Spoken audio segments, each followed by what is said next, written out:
பாராட்டுகிறான். கோட்சே அவரை சுட்டுக் கொண்டவரை பாராட்டுகிறான். சவாக்கரை பாராட்டுகிறான். இந்த ஆட்சியை மாற்ற வேண்டும். ஒன்றிய அரசை மாற்ற வேண்டும்.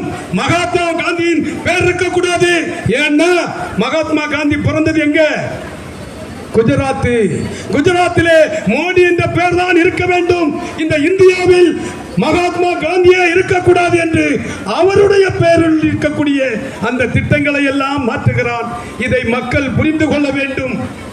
ஏன் புரியவில்லை என்ற வருத்தம் தான் இருக்கிறது. ஏன் புரியவில்லை? இப்படி மகாத்மா காந்தி பெயரையே எடுக்க துடிக்கின்ற மோடி அரசை வீட்டுக்கு அனுப்ப வேண்டும் என்றால் நாம் அத்தனையும் ஒற்றுமையாக இருந்து நாங்கள் இந்த கூட்டணி 6 தொகுதிகளையும் வெற்றி பெறுவதற்கு உழைப்போம். எத்தனை கருத்து வேறுபாடுகள் இருந்தாலும் கன்னியாகுமரியும் நாகர்கோயிலும் எடுத்தே தீர்வோம். அதே போன்று 4 தொகுதியும் மொத்தம் 6 தொகுதியை எடுப்போம். பிஜேபி தான் நமக்கு எதிரி. மற்றவெல்லாம் இல்ல. இந்த மாவட்டத்தை பொறுத்தவரையில், இந்த மாநகராட்சியை பொறுத்தவரையில், இந்த நாகர்கோயிலை பொறுத்தவரையில் பிஜேபி தான். கன்னியாகுமரியும் அதே நிலைமை தான். பிஜேபியின் போர்வையிலே தாவாய் சுந்தரம் நடமாடிக்கொண்டிருக்கிறார்.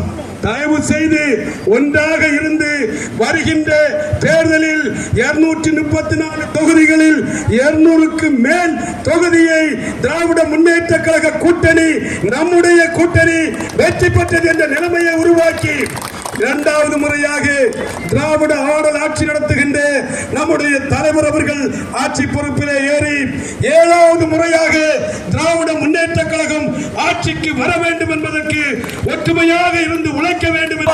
மதசார்பற்ற முற்போக்கு கூட்டணியின் ஆர்ப்பாட்டம். ஆர்ப்பாட்டம் இது ஆர்ப்பாட்டம். பட்ஜெட்டில் தமிழ்நாட்டை வஞ்சித்த பாஜகவை கண்டித்து ஆர்ப்பாட்டம். ஆர்ப்பாட்டம் இது ஆர்ப்பாட்டம். டெல்லி அடிமை அதிமுகவை கண்டித்து ஆர்ப்பாட்டம். ஆர்ப்பாட்டம் இது ஆர்ப்பாட்டம். தமிழ்நாட்டை புறக்கணித்த மோடிக்கு எதிரான ஆர்ப்பாட்டம். ஆர்ப்பாட்டம் இது ஆர்ப்பாட்டம். மோடிக்கு வால் பிடிக்கும் அடிமைகளுக்கு எதிரான ஆர்ப்பாட்டம். ஆர்ப்பாட்டம் இது ஆர்ப்பாட்டம். துரோகம் செய்யும் அதிமுகவை கண்டித்து ஆர்ப்பாட்டம். நிதி எங்கே? நிதி எங்கே? தமிழ்நாட்டின் நிதி எங்கே?